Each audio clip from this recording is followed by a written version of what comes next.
시청자 여러분 안녕하세요. 책으로 통통의 구보경입니다. 프랑스의 철학자 볼테르는 독서에 대해 이런 말을 남겼습니다. 아무리 유익한 책이라도 그 반은 독자가 만드는 것이다. 이 말은 책을 읽는 독자가 있기에 책이 존재한다는 뜻이겠죠. 오늘 책으로 통통과 함께할 책은 제목부터 예사롭지 않은데요. 은행나무 출판사에서 나온 익명소설입니다. 각각의 이니셜로만 지은이를 알 수 있는데요. 10명의 젊은 작가들이 모아놓은 글입니다. 벌써부터 궁금해지기 시작하는데요. 먼저 어떤 책인지 소개 영상으로 만나보고 본격적인 대화 나눠보도록 하겠습니다. 젊은 작가들이 문학의 금기와 억압에 맞서 특별한 소설집을 만들었습니다. 익명소설은 익명성을 기반으로 한 소설집이며 젊은 작가들의 창작자로서의 고민과 열정, 패기를 엿볼 수 있습니다. 여느 소설책에서 볼 수 있는 작가의 얼굴 사진과 출신 학교, 등단 매체, 문학상 수상 이력이 나와 있지 않은 책입니다. 오직 영문 이니셜로서 작가의 존재를 알리고 있습니다. 기존의 이미지 때문에 시도할 수 없었던 스타일의 작품이 마음껏 쓰여 있으며 작품으로만 평가받을 수 있는 책입니다. 때문에 책의 내용은 파격적인 경험을 선사하고 있습니다. 또한 독자에게는 익명 작가가 누구인지 추리해 볼 수 있는 즐거움도 제공합니다. 네, 영상을 한번 살펴봤는데요. 점잖음에서 벗어나 또 자유롭고 새로운 문학을 발견한 기분입니다. 왜 익명소설을 쓰게 됐는지 그 계기가 가장 궁금한데요. 오늘 책으로 통통과 함께해 주실 익명소설의 작가 두 분과 또 서울디지털대학교 패널 교수님 스튜디오에 모셨습니다. 안녕하세요. 안녕하세요. 익명소설에 걸맞게 두 분 다 이렇게 가면을 쓰고 나오셨는데요. 편의상 제가 A 작가님, B 작가님이라고 이렇게 호칭을 부를게요. 아마 이런 방송이 저는 사실 처음이라서 굉장히 익숙치 않지만 아마 정말 두고두고 새롭겠다라는 생각이 듭니다.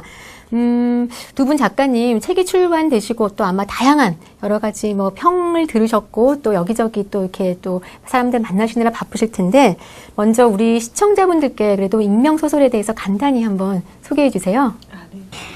저희가 작가들끼리 모임을 가졌을 때 그런 얘기가 많이 나왔거든요. 쓰고 싶은 글이 있는데 쓰지 못한다 혹은 써놨는데 발표하지 못한 글들이 많다. 그래서 익명으로 된 지면이 필요하겠구나 하는 생각이 들어서 출판사와 문장 웹진 통해서 글을 발표하면서 10개월 동안 독자분들을 만났어요.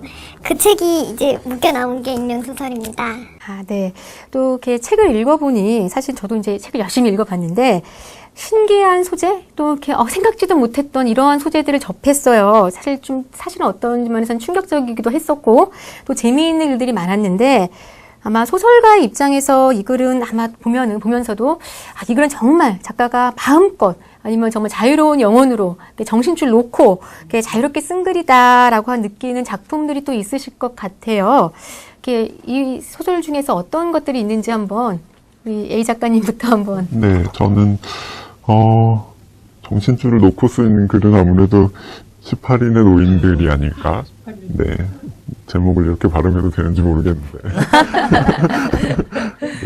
네. 이 책이 이렇게 정신줄 놓고 이렇게 막 폭주하는 거를 원하는 그런 기획은 아니었지만, 그런 걸 막은 건 아니었는데, 이렇게 좀 제일 자유롭게 뻗어나간 글은 그 글인 것 같고요.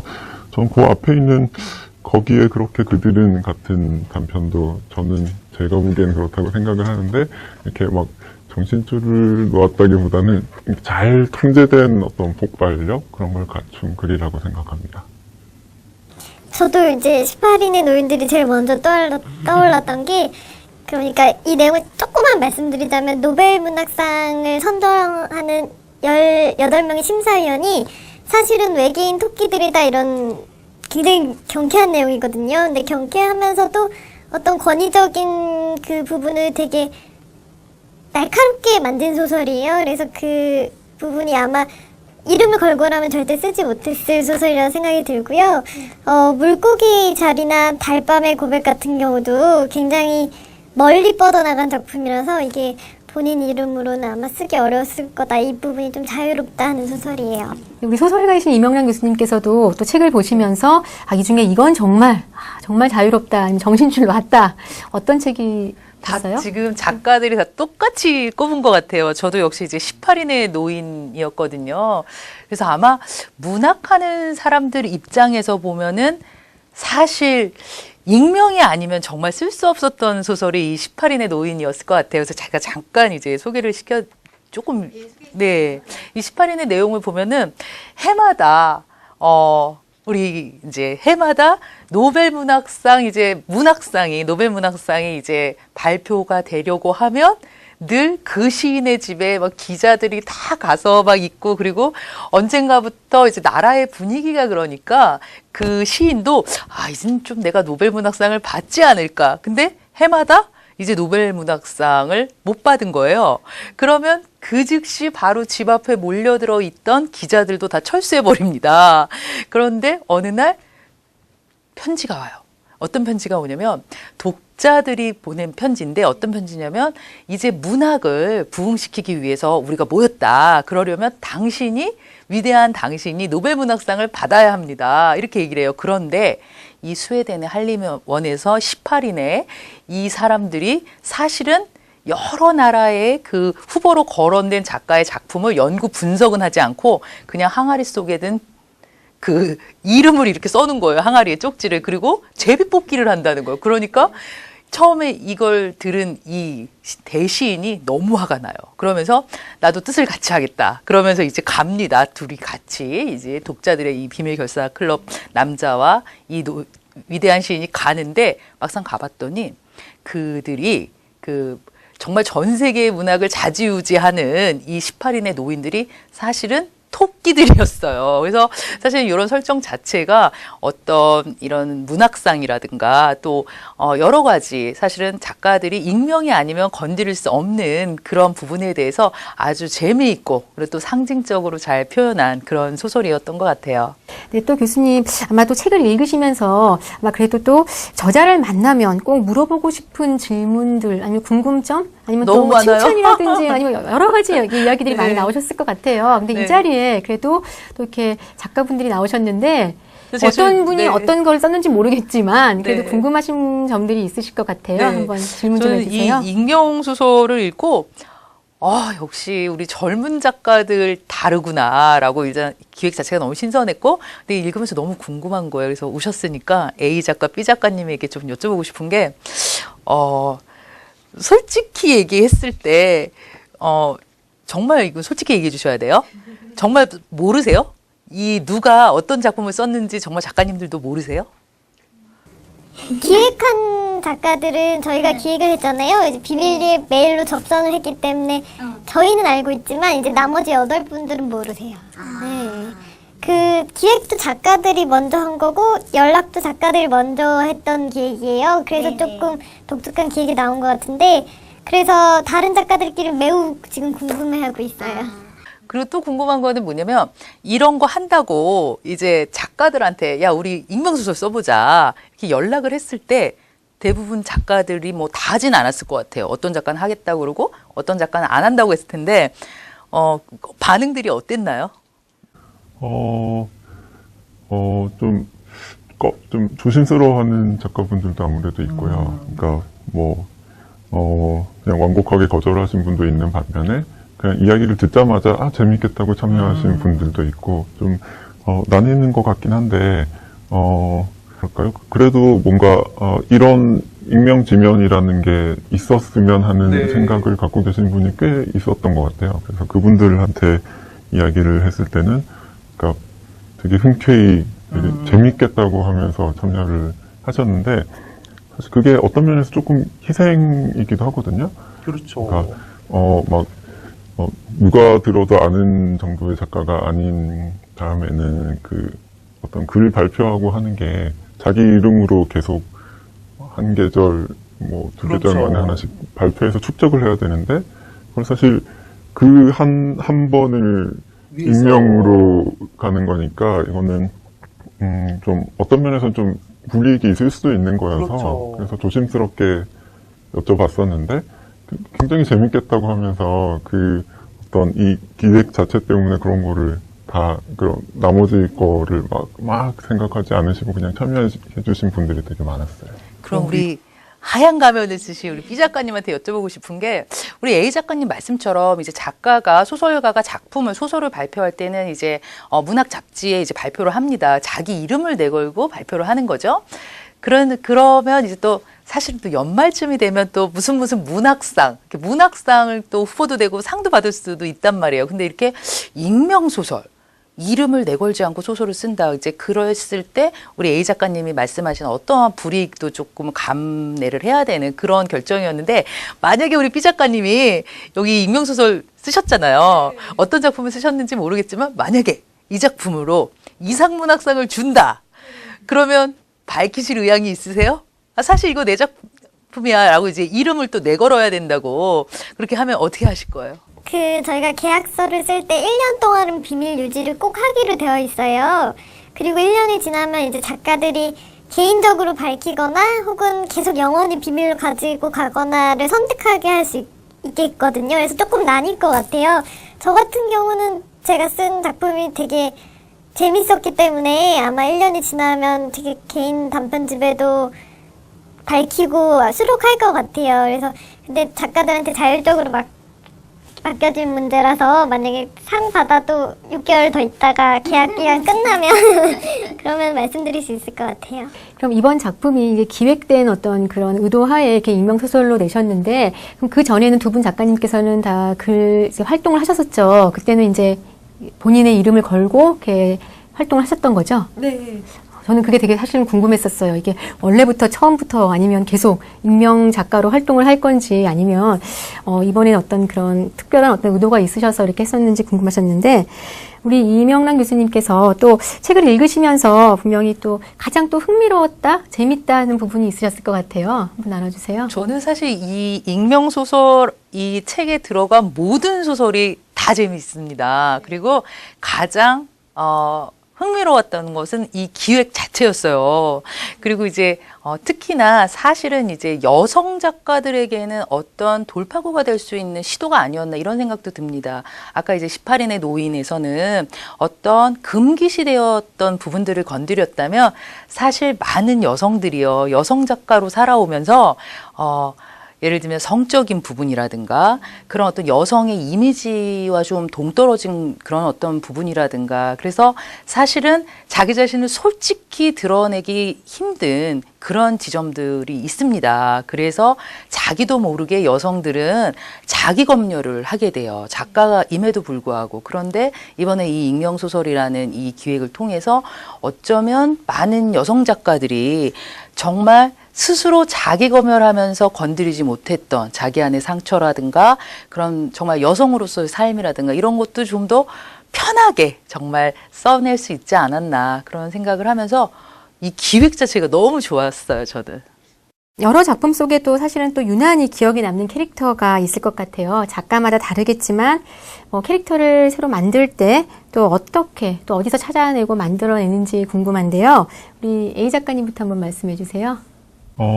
아무래도 주변에 계신 분들, 주변 사람들의 이야기에서 캐치하는 부분들이 있어요. 그러니까, 그냥 소설가만 캐치가 되는 부분이 있어요. 그냥 자기 이야기를 쭉 하셔도 소설가들은 뭔가, 요거는 이야기가 되겠다 싶은 부분을 탁 캐치해서 쓰는데, 그게 좀, 골치가 아픈 게, 본인이 나중에 소설을 읽으시면, 이거 내 이야기잖아, 그러는 경우가 있는데, 절대 그렇지는 않거든요.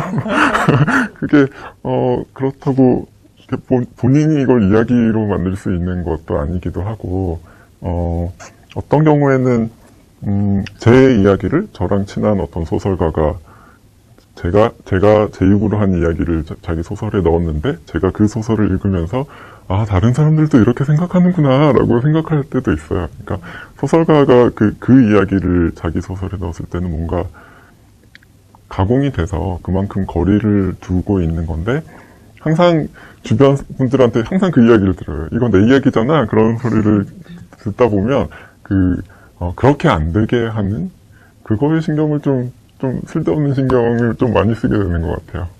우리 B 작가님은 어떠세요? 저 같은 경우도 주변에서 많이 영향을 받는데요. 어떻게 이런 캐릭터를 만들었나 할 때 현실적인 부분이 분명히 들어가야 되지만 한 사람을 그대로 작품 속에 옮기면 되게 재미가 없어지거든요. 그래서 하나의 캐릭터를 만들 때 보통 한 5명쯤을 편집해서 넣는 것 같아요. 그래서 다면적인 인물이 되게, 그래서 그런 부분에서 어떤 리얼함도 가지면서 독특함도 가질 수 있게 5명 정도를 한꺼번에 믹스하는 것 같아요. 우리 이 교수님은 어떠셨어요? 어떠세요? 저 같은 경우는 이제 우리 두 작가님들하고 똑같아요. 아마 모든 작가들이 아마 그럴 거예요. 일단은 관찰들을 하시죠. 그래서 주변인들을 관찰을 하고. 근데 그런 얘기들 많이 하세요. 아, 이 작가 나 막걸리 한 통 사줘. 내 얘기 들으면 그게 장편 소설 10권은 나와. 막 이렇게 얘기를 하시지만 실제로 소설이 안 나옵니다. 우리 A 작가님 말씀처럼 그분들의 이야기 중에서 사실 소설가들의 어떤 현을 건드리기는 사실 쉽지가 않아요. 근데 그럼에도 불구하고 주변인들을 많이 관찰하고 그리고 또 거기서 이제 캐릭터 어떤 인물을 받아들이기는 하지만 그렇지만 그대로 1대1 대응이 되지는 않아요. 그리고 이제 저의 경우에는 좀 어떤 걸 좋아하냐면 저는 막 이렇게 들썩들썩 거리는 걸 좋아하고 그리고 사람들하고 그냥 집에서 별거 아니지만 뭐 붙여서 먹고 이렇게 사람들하고 막 뭐라 그럴까요? 막 모여서 놀기도 좋아하고 그래서 그러다 보니까 저는 이제 제 소설을 쓸 때는 이렇게 똑같은 사람들만 모여 있으면 솔직히 재미없잖아요, 현실에서도. 그래서 저는 이제 캐릭터를 이제 한 편의 소설을 할 때 어떤 친구는 말없이 조용히 있는가 하면 또 어떤 사람은 뭐 싸움딱인 사람도 있고 그래서 이렇게 한 편의 소설을 만들 때 정말 이렇게 들썩들썩하는 분위기가 만들어질 수 있도록 좀 다양한 성격의 인물들을 좀 배치하려고 그렇게 하고 있는 편입니다. 다양한 성격에서 인물들 만들기 위해서 여러 곳도 다니시고 사람들을 네. 많이 만나셔야 되겠어요. 네. 그렇죠? 사실 익명 소설, 그래서 익명 작가들이시잖아요. 저도 그렇고 독자들에게 과연 이 작가는 누굴까 굉장히 궁금증을 많이 유발시켜요. 물론 다른 소설을 볼 때는 이제 작가 이름이 있기 때문에 그 이름만으로도 그래도 좀 이분이구나라고 하면서 읽는데 정말 모르니까 답답하기도 하면서 더욱더 이렇게 막 궁금해지는데 사실 이런 호기심을 자극하는데 이렇게 불러일으키는 것을 즐기시는 건 아닌지 어떠세요? 예. 이게 약간 독자들과 게임이나 장난을 하고 싶다 이런 욕구가 분명히 있었던 것 같아요. 그래서 스무고개 놀이나 수수께끼처럼 그런 즐거움을 좀 드리고 싶었고요. 제가 사실 어떤 평론가분들이 이제 문장을쯤 발표됐을 때 제 글을 읽고 이건 분명히 남자 작가다라고 말하시더라고요. 그래서 이 장난이 성공했구나 그러면 하고 꽤 만족스러웠던 기억이 나요. 우리 A 작가님은 자꾸 가면을 지금 벗어드리고 막 싶은데 네. 이게 저를 보호해주기 때문에 저 같은 경우는 사실 글을 쓰고 나면 이건 내가 썼어요라고 자랑하는 걸 좋아하긴 해요. 그러니까 좀 그렇게 해야 되기도 하고 작가가 좀 홍보를 해야 되는 경우가 많거든요. 그래서 어떤 면에서는 좀 답답하기도 하고 그랬어요. 저는 제가 쓴 글이 마음에 든다고 생각해서 이거를 자랑을 하고 싶은데 못해서 인터넷 연재에 올라가고 한 2달 정도는 답답해했던 것 같아요. 근데 저 같은 경우도 저는 또 반대로 제 글에 대해서 이거는 여자 작가가 쓴 것 같다는 이야기가 있었는데 그래서 아까 이면명 선생님이 말씀하신 것 중에 여자 작가들이 뭔가 돌파구를 찾았다고 하신 부분이 있었는데 그 중에 어떤 거는 남자 작가가 쓴 걸 수도 있어요. 그렇겠네요.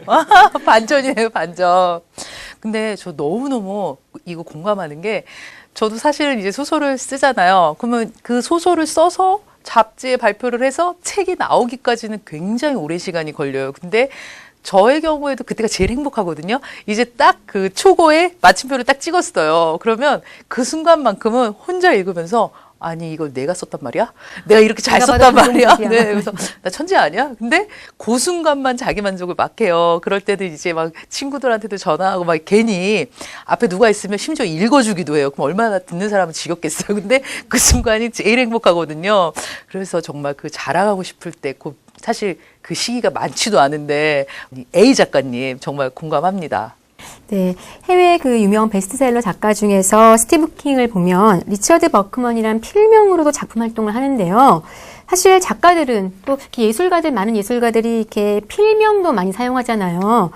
필명과 또 익명의 또 차이도 있을 것 같아요. 그런데 사실 저는 익명 소설 작가 필명으로 해도 그게 어느 정도의 어떤 그 자신의 그런 그 어떤 게 폐쇄성 아니면 이렇게 그 은밀성이 보장되지 않을까라는 생각도 했었는데 어떻게 생각하세요? 그런 점에서는? 저는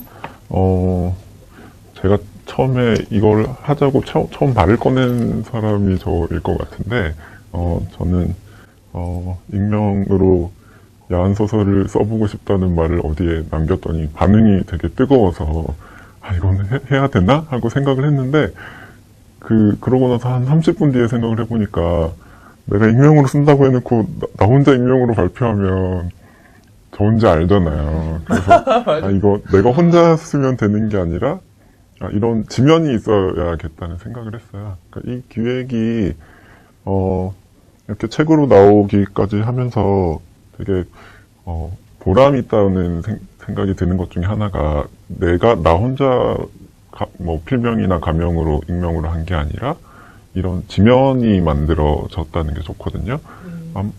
아마 다른 작가분들도 어떤 이런 식의 지면이 있다고 생각을 하고 그럼 저 지면에 맞는 글을 떠올려 볼까 하고 생각을 해보시면 뭔가 이렇게 본인이 더 잘할 수 있는데 어떤 자기도 모르게 제약이 되고 있던 부분들이 있을 거예요. 그거를 이제 뚫고 나갈 수 있는 어떤 뭔가 계기가 되지 않을까. 결과적으로 이게 그 글이 익명으로 발표가 안 되더라도 아마 단발적인 그런 익명 소설이 발표되는 사건 말고 어떤 쭉 이어질 수 있는 그런 익명 지면이 있다는 게 그런 의미가 있지 않을까 생각합니다.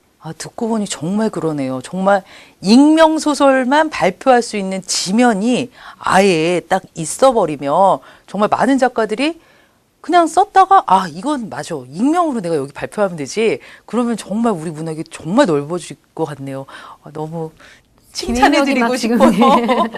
우리 이명란 교수님은 그러면 이렇게 뭐 필명으로 아니면 이렇게 써보신 적이 있으신가요? 저는 사실은 이명란 교수님 처음 이름 딱 들었을 때 이게 필명이 아닌가라는 생각도 했었거든요. 이름이 너무 예뻐서. 예. 그러니까 제 이름이 이제 이명랑이고 저희 언니가 이쾌알이에요. 그리고 이제 제 동생이 이육혜거든요. 이제 근데 농담입니다. 저만 이제 명랑이고, 이제 언니랑 동생은 다 이제 평범한 이름인데, 제가 이름이 명랑이다 보니까 정말 많이 들었어요. 필명 아니냐고. 근데 필명은 아니고 본명이고요. 저도 언젠가 이제 필명으로 작품을 하나 써봐야겠다라고 생각하게 된 계기가 있었습니다. 프랑스의 아주 유명한 작가예요. 새들은 페루에 가서 죽는다. 로맹가리라는 작가가 있거든요. 근데 이 로맹가리라는 작가가 프랑스에서는 딱 한 작가가 한 번밖에 받을 수 없는 상이 콩쿠르상이에요. 콩쿠르상을 받았어요. 받았는데 한 번 더 받고 싶은 거죠. 그래가지고 에밀 아자르라는 필명으로 자기 앞에 생이라는 또 소설을 발표를 합니다. 그리고 콩쿠르상을 받았어요. 그리고 이제 죽으면서 커밍아웃을 한 거예요. 로맹가리가. 사실 에밀 아자르가 나였다. 그래서 이제 프랑스 역사상 콩쿠르상을 2번 받은 이제 유일한 작가가 로맹가리입니다. 그래서 그 얘기를 이제 딱 듣고 내가 어떤 상을 받으면 나중에 한 번 필명을 만들어서 또 한 번 받아볼까? 3번도 받을 수 있죠. 네, 그런 생각을 또 해본 적은 있습니다. 네. 작가들은 사실은 이제 글을 쓰면서도 그렇고 글 쓰고 나서 독자들의 반응에 그래도 민감 안 할래야 안 할 수가 없잖아요. 사실은. 그래서 이 책을 쓰기 전에 사실은 먼저 우리 작가님들도 그렇고요. 사이버 광장의 문학 웹진에서 온라인으로 연재를 시작했다고 들었거든요. 이 온라인 연재, 사이버 공간 속에서의 어떤 그런 글쓰기, 글을 올리고 글을 읽는 그러한 커뮤니티에 대해서 어떻게 생각하세요?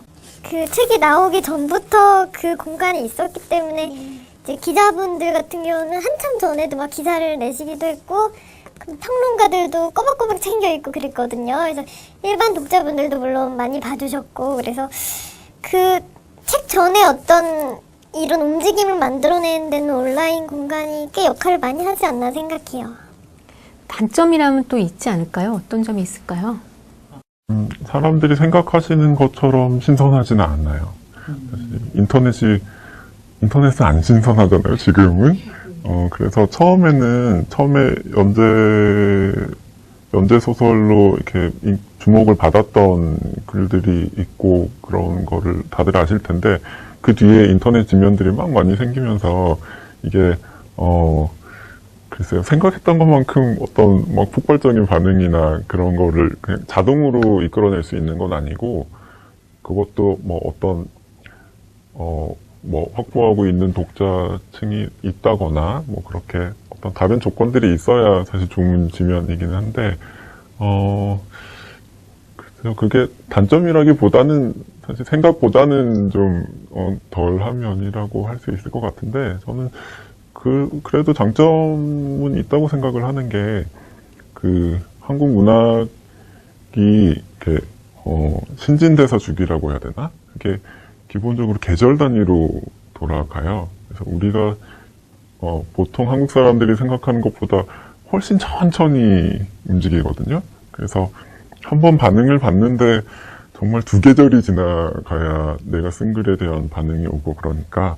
그런데 인터넷에 이렇게 게재를 하고 어떤 좀 활발하게 돌아가는 사이트에서 그런 어떤 독자들의 반응을 보고 이렇게 하면은, 아까 이명양 선생님이 말씀하신 처음 글을 발표하는 순간에 정말, 소설가는 좀 덜 느끼기가 힘든 어떤 다른 예술가들이 어떤 신곡 발표하는 거라거나, 발표하는 순간에 어떤 느낌이 있잖아요. 그게 빨리 돌아올 수 있는 이점은 있어요. 그리고, 이번 익명소설 발표된 지면처럼 막 댓글이 열심히 안 달리고 있는데도, 사람들이 보고 있다는 거를 이렇게 전해 듣게 되거든요. 그러면은, 그냥 딱 겉보기에는 뭔가 조용한 것 같아도, 이거는 뭔가 좀 훨씬 빨리 움직이고 훨씬 빨리 독자와 만나는 지면이라는 느낌이 있어요. 그런 장점은 있는 것 같아요. 네, 말씀 잘 들었습니다. 자, 이제 밑줄 쫙 낭독의 시간입니다. 책을 읽으면서 또 아마 쓰시면서 또 인상 깊었던 문장에 아마 이 교수님은 읽으셨을 테고 또 기억이 나시는 문장들이 있으실 것 같은데요. 각자 한 대목씩 한번 읽어주시면 또 좋을 것 같아요. 이 교수님부터 먼저 할까요? 제가 읽어볼게요. 근데 혹시 이 두 분 중에 한 분의 소설이 아닐지. 아니, 어떤 건지 정말 네, 궁금해요. 궁금해 죽겠어요. 만약에 자신의 소설이면 박수를 치라고 하면 안 치시겠죠? 네, 저는 물고기 자리라는 이제 소설이었는데요. 마지막 부분이 저한테 굉장히 와닿았습니다. 좀 읽어드릴게요. 수하고 진이라는 이 연인인데 오래도록 친구로 지냈다가 정말 긴 세월이 흐른 다음에 이제 연인이 됐어요. 그런 친구들입니다. 그로부터 대략 2년 3개월이 지난 어느 날 수와 나란히 길을 걷던 진이 문득 생각난 듯 아무 맥락도 없이 다시 한번 그 이야기를 끄집어냈다. 그런데 있잖아, 그거 진짠데? 뭐가? 그때 네가 7cm쯤 공중에 떠올랐다는 거. 그래서 존경한다고. 얼마나 많이 갈고 닦았을까? 사람 몸이 그렇게 될 수 있으려면. 그러자 수도 이번에는 웃음으로 받아넘기는 대신 진지한 표정으로 진의 어깨에 살짝 머리를 기대며 들릴 듯 말 듯한 목소리로 이렇게 속삭였다. 그럼 또 띄워줘. 나 또 떠오를래. 여기 코트 안에 이 옷에 끈달려 있다. 하늘하늘한 걸로. 진이 수의 손을 꼭 움켜쥐자 수의 몸이 진의 팔 쪽으로 확 기울었다. 멀리서 동네 총각 몇 명이 두 사람의 뒷모습을 부러운 듯 한참 동안 바라보고 있었다. 제가 이 부분을 읽어드린 이유는요. 사실 사람 몸이 공중으로 7cm 떠오를 수 없잖아요. 근데 사랑을 하면 정말 그럴 수도 있을 것 같아요. 그런데 내 몸을 공중으로 7cm 띄워줄 수 있는 사람은 바로 내가 사랑하는 사람, 나를 사랑해주는 그 유일한 사람밖에 이렇게 해줄 수 없는 것 같아서 그런 사랑 해보시라고 제가 읽어드렸습니다. 네, 우리 A 작가님은요? 저는 달밤의 고백이라는 소설의 마지막 부분을 골랐거든요. 한번 읽어볼게요. 밤이 깊어지니까 팔다리에 으스스한 기운이 싸하게 돌아 아무래도 구멍 때문이지 싶어 죽을 듯 말 듯 하는데 죽질 않아. 정확히 말하면 그걸로 변하질 않는 거겠지. 입에 머금은 물을 못 삼켜서 쩔쩔매는 기분이야. 하지만 곧 다 끝날 거야. 느낌이 와. 머리 위에서 새가 몇 마리 빙빙 돌고 있네. 잘은 모르겠지만 까마귀 같아. 하지만 사막에 무슨 까마귀야. 기분 탓이겠지. 대머리 독수리가 사막에 살던가? 아무튼 날개 달린 녀석들이 기다리고 있어. 내 눈을 마음 놓고 쪼아 먹을 때를. 도마뱀이 다가오는 소리도 들려. 모래를 타면서 날듯이 올려와. 사르륵 사르륵 혀를 날름거리고 눈을 깜빡이고 있겠지. 이게 웬 횡재냐면서. 여기까지만 읽을게요. 뒤에는 네, 스포일러가 될 것 같아서 이걸 고른 이유는 사실 주옥 같은 부분들이 이 책에 많은데요. 여기서 읽으면 안 될 것 같은 대목들이 많아요. 아주 저도 그게 안타깝더라고요. 안타까워하시는데. 방송이어서 못 읽는 대목들도 많고 제가 놔두고서 못 읽을 것 같은 부분들도 많고 그래서 피해서 골랐다기보다는 이 대목을 고른 이유도 있는데 소설을 써보시면 1인칭 화자가 주인공이기도 한 소설에서 앞부분은 쓰기가 좋아요. 이렇게 화자의 목소리 자체가 그냥 3인칭 서술자하고 다르게 재밌는 목소리가 들어가니까 좋은데 마지막에 가면 골치가 아파져요. 왜냐면 1인칭 화자가 반드시 끝까지 살아남아서 이 글을 썼어야 되잖아요. 그걸 처리하기가 골치가 아파지는데 이 소설 같은 경우는 마지막 부분에서 되게 아슬아슬한 경계선이 있어요. 이 화자가 쓸 수 있는 부분과 쓸 수 없는 부분에 아슬아슬한 경계가 있는데 그 부분을 굉장히 적절하게 잘 쓴 것 같아요. 이 화자가 1인칭 주인공이면서 화자인 사람이 소멸해 가고 있지만 아직은 글을 쓰고 있는 그 마지막 순간을 굉장히 잘 포착한 것 같아서 그래서 이 부분을 골랐습니다. 말씀을 너무 잘해주셔서 꼭 읽고 다시 한 번 더 읽고 싶은데 우리 이제 B 작가님 한번. 네, 저는 소설들을 보다가 기획의 말을 조금 읽어드린 것도 의미가 있을 것 같다 생각이 들어서 맨 마지막에 있는 기획의 말에서 조금 골랐습니다. 작가가 각자 쓰고 싶은 것을 쓸 수 있을 때 문학계가 건강해진다는 점에서는 동의하지 않을 사람이 없을 것입니다. 소설에 있어서는 금기 자체가 곧 금기며 가로 세로로 놓인 경계선을 지우며 우린 여기까지 걸어왔습니다. 하지만 정말로 들어서선 안 되는 영역이 하나도 남지 않았는가 묻게 되는 시점입니다. 이 책을 통해 우리는 고발하고 도발하고 폭발하고 싶었습니다. 무엇보다 야해지고 싶었습니다. 다양한 의미로 점잖지 못한 글들이 쓰고 싶었습니다. 어떤 이유에서든 본인의 이름을 걸고는 발표하지 못할 글들을 모았습니다. 무엇보다 독자분들을 향한 즐거운 장난, 개구진 장난인 것을 말해두고 싶습니다. 엄숙한 사람들은 눈살을 찌푸릴지 몰라도, 엉망으로 실패한 실험이 될지 몰라도, 야해지려다가 시시해질지 몰라도 이 기획을 통해 더 가까워지고 싶었습니다. 좋아하는 사람의 이름을 몰래 적는 낙서처럼 여겨주시기 바랍니다. 네, 책의 의도를 한 번 더 되새길 수 있는 시간이었습니다. 자, 이번에는 우리 책으로 통통에서 꼭 빼놓을 수 없는 코너, 나도 시인이다입니다. 우리 책 제목 오늘 같이 하는 이 익명소설, 이 네 글자로 한번 사행시를 지어볼 텐데요. 우리 어떤 분부터 하실까요? 우리 이렇게 순서대로 갈까요? 한번? 제가 먼저요? 네. 네. 이 작가님부터. 너무 어려웠어요. 제가 먼저 운 띄워드릴게요. 네. 익을 때까지 기다려. 명, 명확해질 때까지. 소, 소리가 저절로 날 때까지. 설. 설레이며 기다려줘.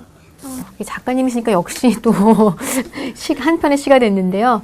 우리 이제 A 작가님, 이제 제가 운 띄워드릴게요. 익살, 명, 명랑, 소, 소름, 설. 설렘. 두 분 다 너무 훌륭하게 이 사행시를 만들어 오셔가지고 그냥 주눅이 팍 드네요. 특히 우리 A 작가님이 하신 사행시 중에 제 이름이 있어서 너무 좋았습니다. 명랑. 편파적인 평가를 해주셨는데, 예. 우리 이제 잠시 쉬어가는 코너로 익명소설과 함께 읽으면 좋은 책 소개 영상 한번 보시고 나서 더욱더 재미있는 대화 나눠가도록 하겠습니다. 첫 번째 책은 2014 제5회 젊은 작가상 수상 작품집입니다. 한국 문단의 최전선에서 활약 중인 젊은 작가들을 격려하고 독자들에게는 열정과 패기로 충만한 젊은 소설의 숨결을 확인하게 하고자 문학동네가 2010년부터 신설, 운영해온 젊은 작가상은 저마다 고유한 개성과 현란한 색깔로 펼치며 독자들로 하여금 다양성과 다채로움의 축제로 초대합니다. 두 번째 책은 2014 제8회 김유정 문학상 수상 작품집입니다. 한국 문학의 위대한 발자취를 남긴 소설가 김유정의 문학적 업적과 정신을 기리기 위해 제정된 김유정 문학상은 지난 한 해 동안 문예지에 발표된 모든 중단편 소설 가운데 가장 뛰어난 작품을 선별하여 시상해 왔으며 현재 한국 문학의 의미 있는 흐름을 짚어보며 다양하고 독창적인 특징을 읽게 하는 주옥 같은 7편의 수상작을 만나볼 수 있을 것입니다. 마지막으로 세 번째 책은 작가란 무엇인가, 소설가들의 소설가를 인터뷰하다입니다. 이 책은 국내 문창과 학생들과의 설문을 통해 파리 리뷰에서 인터뷰한 소설가들 중 가장 인터뷰하고 싶은 36인을 선정하여 이 중 12명의 인터뷰를 엮었습니다.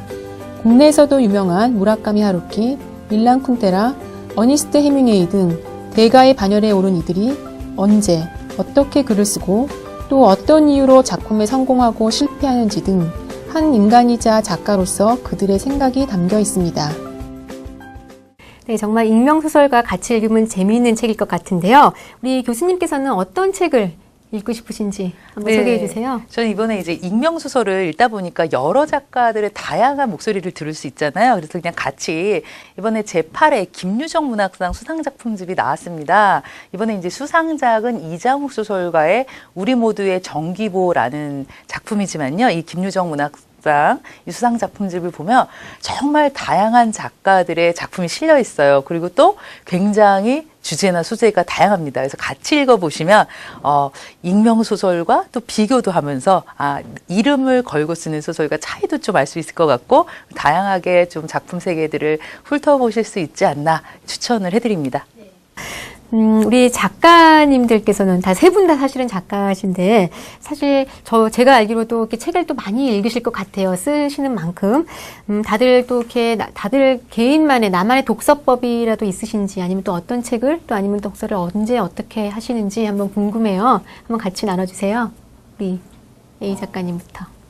저는 작가가 되고 나서 보니까 다른 작가분들에 비해 책 읽는 속도가 빠르지가 않더라고요. 그래서 그래도 저는 제 나름대로 방식으로 열심히 읽고 있다고 생각을 하는데, 저는 책등을 읽는 걸 좋아해요. 그러니까 책이 이렇게 쭉 꽂혀 있으면 이 부분이 제목들이 이렇게 보이잖아요. 이걸 책등이라고 하는데, 서점이나 도서관 같은 데 가서 그러니까 책을 그냥 빼봤다가 다시 넣고는 하는데 빼서 이렇게 쭉 읽는 게 아니라 그냥 책 꽂혀 있는 모습만 이렇게 쭉 보면서 시간을 굉장히 많이 보내거든요.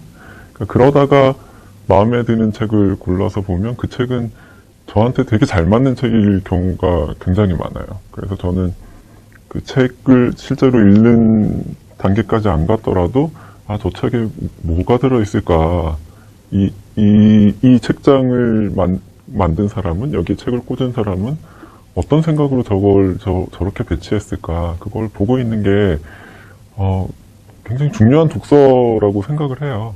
저는. 네. 그리고 책을 빼서 읽었을 경우에도 읽고 싶은 만큼 읽고 나 다 읽었다고 이렇게 당당하게 그렇게 생각을 하기도 하고요. 네. 굉장히 자유로우면서도 굉장히 문학적으로 설명을 이렇게 참 묘사를 해주셨는데 우리 B 작가님은 어떠세요? 저는 평소에는 소설을 많이 읽는데요. 소설을 쓸 때는 혹시 영향을 다른 작가들한테 많이 받으면 안 되니까 다른 분야 책을 많이 읽어요. 과학책도 읽고 미술책도 읽고 음악책도 읽고 전혀 엉뚱한 분야 책들을 읽고요. 제가 학생 때는 한 권을 처음부터 끝까지 읽는 게 좋다는 그런 얘기를 많이 들어서 그렇게 읽었었는데 점점 더 이렇게 여러 권 한꺼번에 읽는 게 더 잘 맞더라고요, 저한테. 그래서 5권쯤을 그냥 곳곳에 펼쳐두고 그때그때 기분에 따라서 이렇게 돌아가면서 읽는 것 같아요. 그게 되게 산만한 독서법인데 오히려 그게 더 잘 읽히는 것 같아요. 여러 개를 놔두고서는 이렇게 돌아가면서 읽는다는 것도 굉장히 특이하게 들리는데 우리 이 교수님은 어떠세요? 저도 좀 비슷한 것 같아요.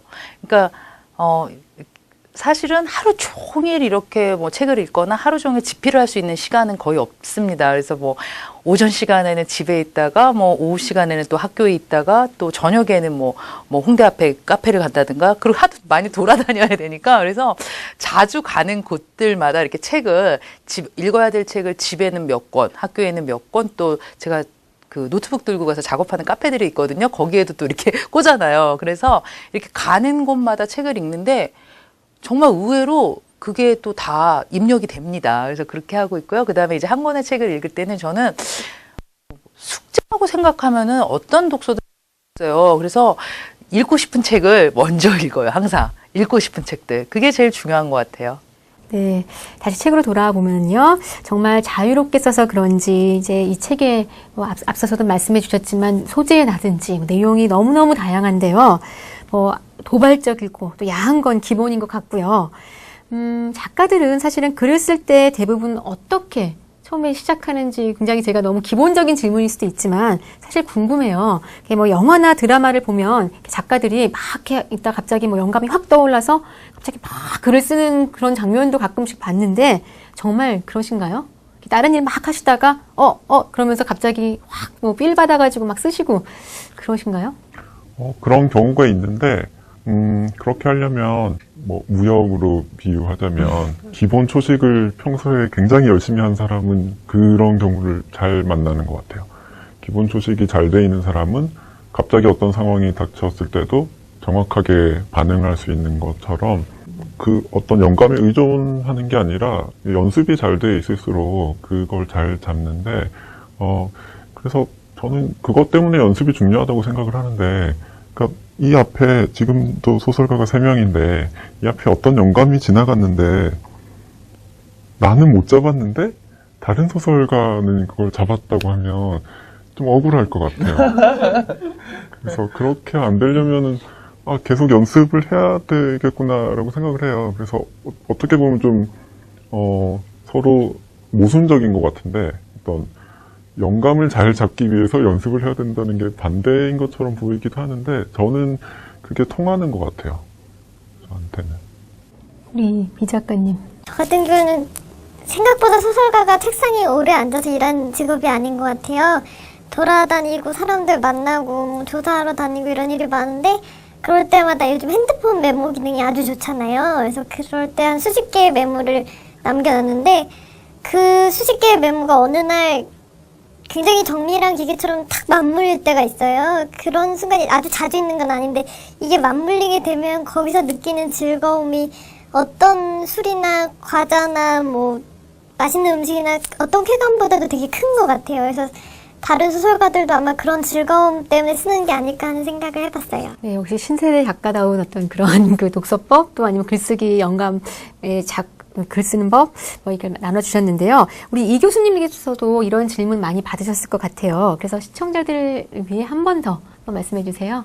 그 전에 좀 두 분께 진짜 솔직하게 좀 대답해 달라고 묻고 싶은 게 있는데, 사실 이게 소설가들끼리 이렇게 술자리나 우리끼리 있을 때 그런 얘기 많이 하거든요. 나는 원고료가 입금이 되면 잘 써져. 그 다음에 예를 들면 계약금을 좀 많이 주면 더 잘 써지는 것 같아. 이런 얘기를 하는데 사실 영감이나 이런 데가 올 때도 있지만 우리 가면 쓰셨으니까 좀 솔직하게 얘기하실 수 있을 것 같아요. 어떠세요? 솔직히 좀 그런 거 상관이 있잖아요. 이상하게 마감이 있는 글이 훨씬 잘 써지는 것 같긴 해요. 원고료가 많으면 굉장히 열심히 쓰죠. 굉장히 조사를 많이 해서 열심히 쓰는데, 저는, 그래도 마감 때문에, 추진력을 받지는 않으려고 되게 노력해요. 그러니까, 청탁을 전혀 안 받았을 때 글이 나오게 하려고 좀 애를 쓰는 편이에요. 네, 저의 경우에도 등단하고 지금까지 청탁을 받고 글을 썼어요. 근데 지금 처음으로 작가가 된 뒤로 처음으로 청탁 안 받고 마감에 쫓기지 않으면서 그냥 온전히 제가 혼자 소설을 썼는데 굉장히 힘들었습니다. 근데 우리 A 작가님은 그걸 계속 하고 계시다니 정말 칭찬을 해드리고 싶습니다. 그리고 저의 경우에도 뭐 영감보다는 정말 그건 맞는 것 같아요. 모든 작가들이 열심히 계속해서 소설을 생각하고 있고 또 소설을 쓰고 있을 때 뮤즈는 찾아오는 것 같습니다.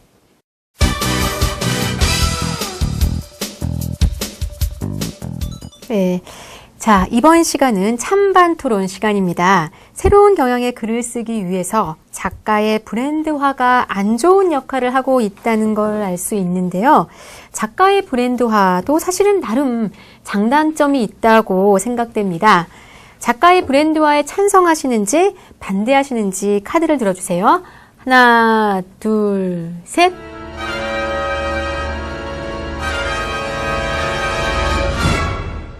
네, 우리 찬성 한 분에 반대 두 분이신데 우리 이 교수님께서는 찬성을 하셨네요. 예. 그러게요. 좀 깜짝 놀랐네요.